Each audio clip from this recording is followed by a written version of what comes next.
tetap semangat dan terus belajar.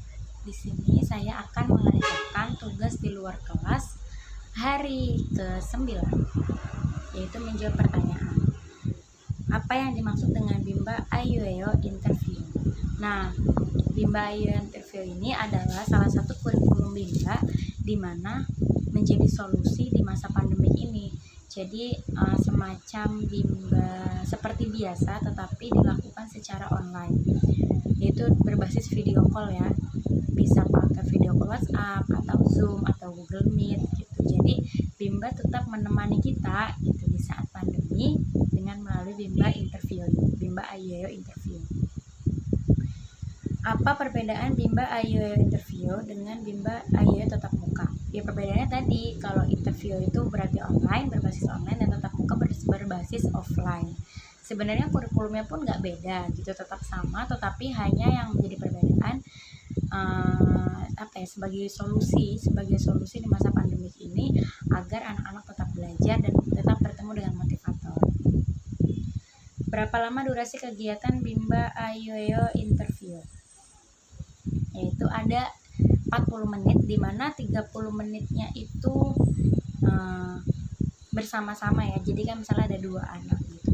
Nah 10 menitnya itu secara misalnya diganti, hari ini 10 menitnya bersama kakak Gisel, berarti besoknya kepada kakak Al misalnya gitu. Kenapa? Karena secara intens, jadi 10 menit itu kita secara intens dengan satu anak. Jelaskan mengenai durasi waktu kegiatan Bimba Ayoyo distance learning 3+10 menit itu tadi. Nah, dimana yang saya pahami selama magang itu 30 menit ini kita pertama biasa ya menyapa, jadi dengan 5S gitu kan, senyum, sapa gitu, sebut nama gitu kan, terus tepuk semangat, doa sebelum belajar, bernyanyi. Nah setelah itu kita menerapkan metode bandul ya. Cuman saya sih biasanya di 3 itu, jadi ada 3 variation skill. Itu yang pertama kita main baca-bacaan sama anak.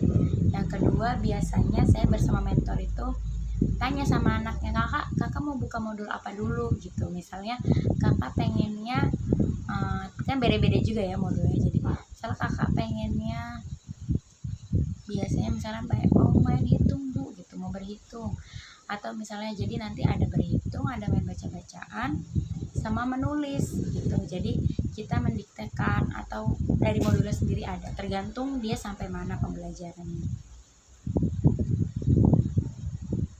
Apa saja kegiatan yang dilakukan dalam kegiatan awal atau pembuka dan berapa lama durasi waktunya?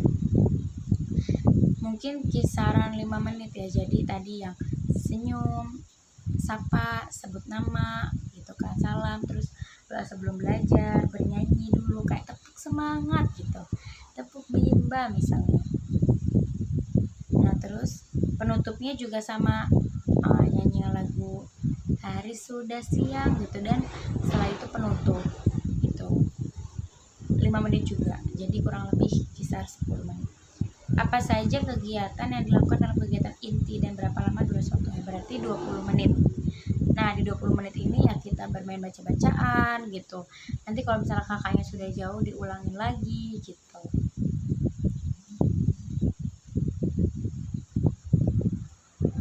Apa prinsip dasar yang harus dijalankan dalam pelaksanaan Bimba Ayoyo Interview? Yang pertama kenyamanan, yang kedua tetap menerapkan apa sih yang harus kita cari dari Bimba. Jadi anak itu mau belajar, mau bermain bersama Bimba gitu. Jadi ya kayak main baca-bacaan itu hal mendasarnya, terus berhitung tetap kita sampaikan tapi dengan bermain dan dengan fun learning ya, fun learning tadi. Kegiatan apa yang menjadi prioritas utama dalam pelaksanaan Bimba Ayoyo Interview? Sebetulnya bermain ya, jadi tetap berinteraksi dengan kita secara online. Kapan motivator harus memberikan motivasi atau reward kepada setiap 5 menit sekali? Atau mungkin kalau saya bersama mentor gitu, misalnya ayo kakak kita baca-bacaan, kakaknya baca SAPU sapu, oke gitu. Misalnya SAYA saya. Oke kakak, sip gitu. Itu setiap ya dengan agar anak itu merasa kita selalu menemani dia dan kita memperhatikan apa yang dia lakukan.